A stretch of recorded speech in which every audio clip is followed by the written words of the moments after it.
Hello everyone. ఇవాళ మనతో పాటు ఉన్నారు సీనియర్ జర్నలిస్ట్ భరద్వాజ్ గారు. వారితో మాట్లాడదాం. సార్ నమస్తే. సార్ నమస్తే. సార్ బాసర ట్రిపుల్ ఐటీలో మరో విద్యార్థిని ఆత్మహత్య చేసుకున్నారు. అంటే తను ఒక 6 పేజీల సూసైడ్ లెటర్ రాసి మరి ఆత్మహత్య చేసుకున్నారని చెప్పి న్యూస్ వస్తుంది. సో దానికి గల కారణాలు ఏంటి? మీ దగ్గర ఏమైనా అప్డేట్ ఉందా?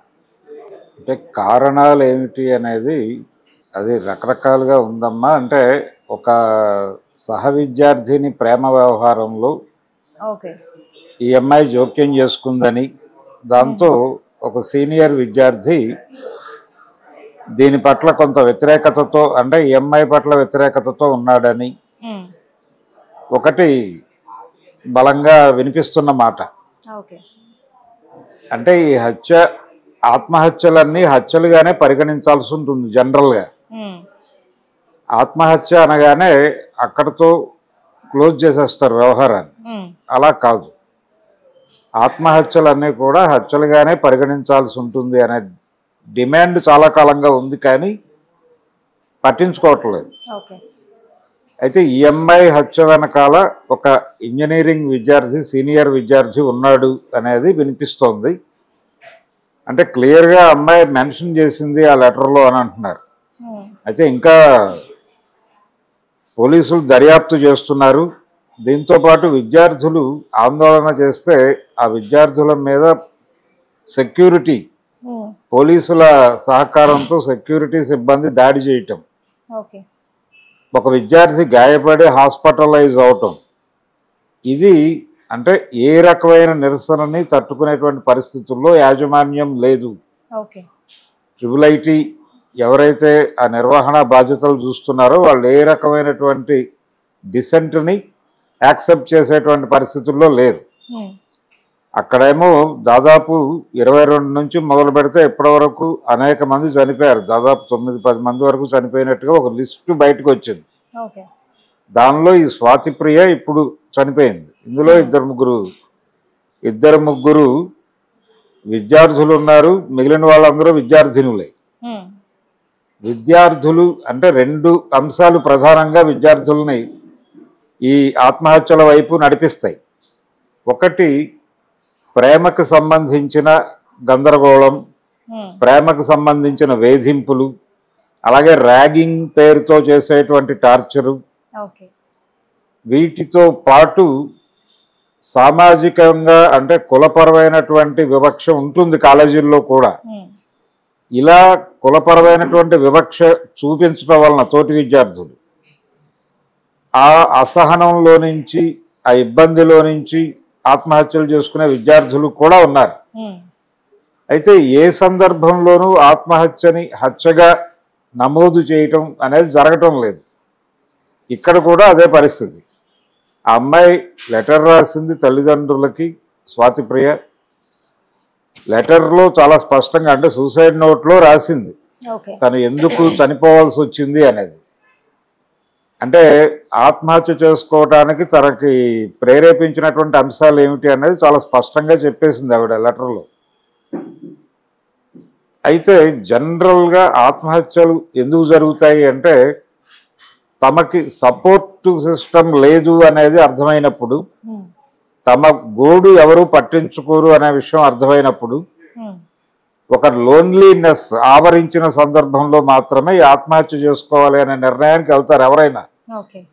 అది స్వాతి ప్రియ అయినా మరొకరైనా తాము ఏదైతే ఫీల్ అవుతున్నారో ఆ ఫీలింగ్ని పంచుకునేవారు ఎవరు లేరు, దాన్ని ప్రాపర్గా అర్థం చేసుకునేవాళ్ళు లేరు, తనకు బాసటగా నిలబడేవాళ్ళు లేరు అనేది నిశ్చిత అభిప్రాయానికి వచ్చినప్పుడు మాత్రమే ఇక ఈ జీవితాన్ని ఇక్కడితో ముగించటం బెటర్ అని చెప్పి ఒక రకంగా ఇది జీవితానికి రాజీనామా చేయటమే.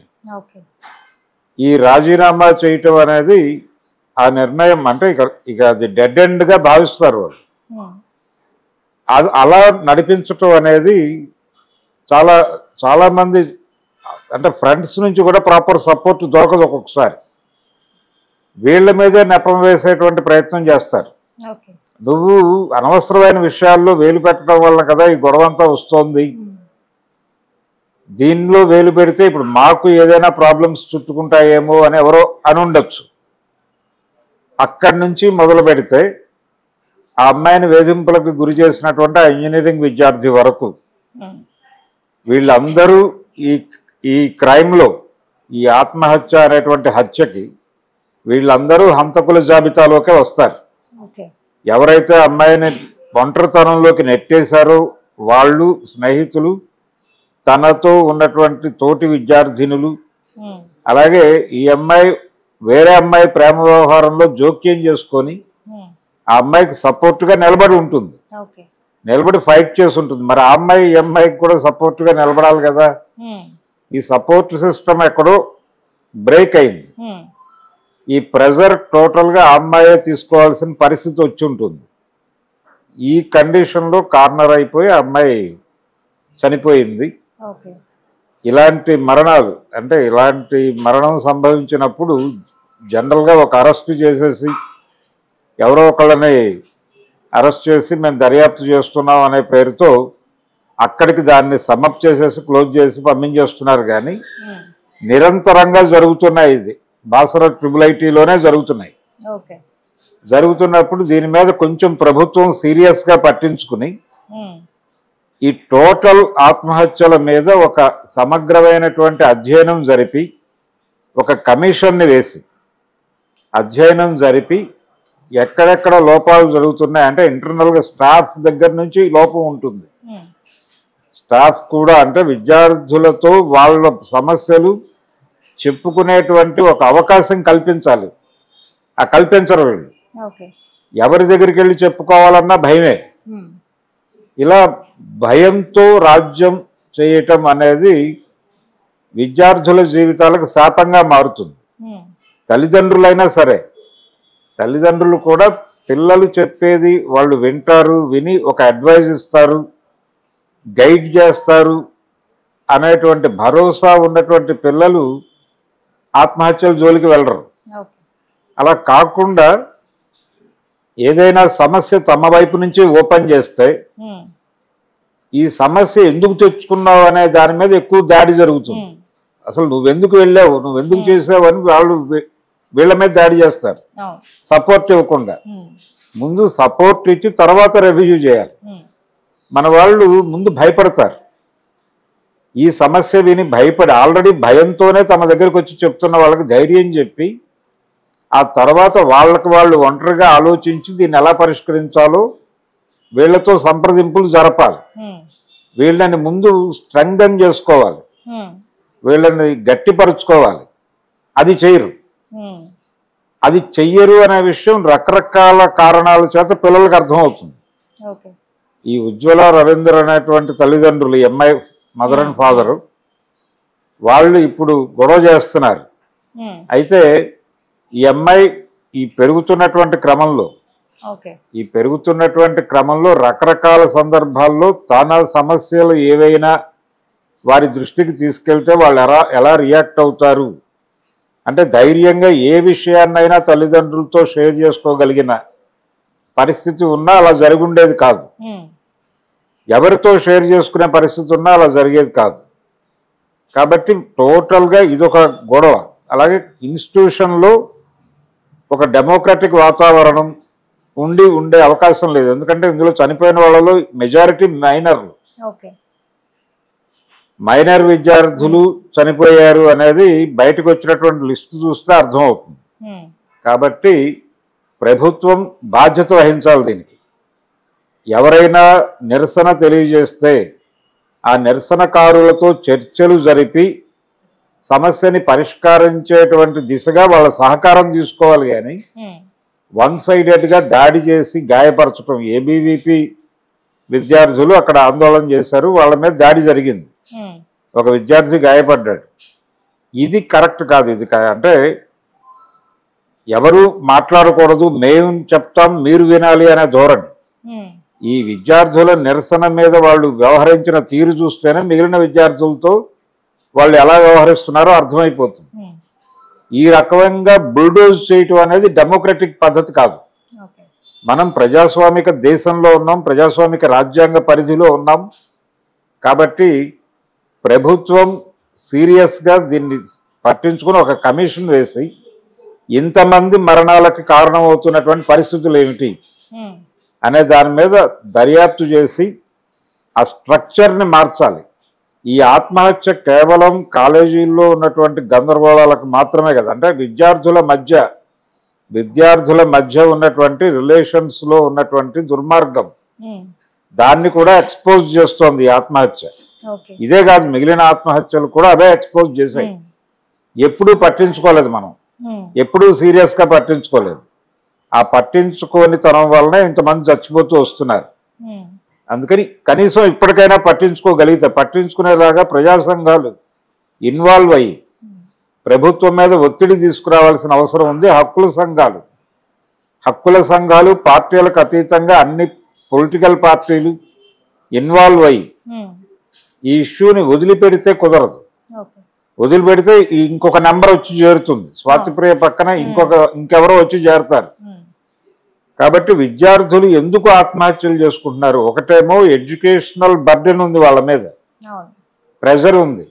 ఆ ప్రెజర్ తట్టుకోలేక చనిపోతున్న పిల్లలు ఉన్నారు.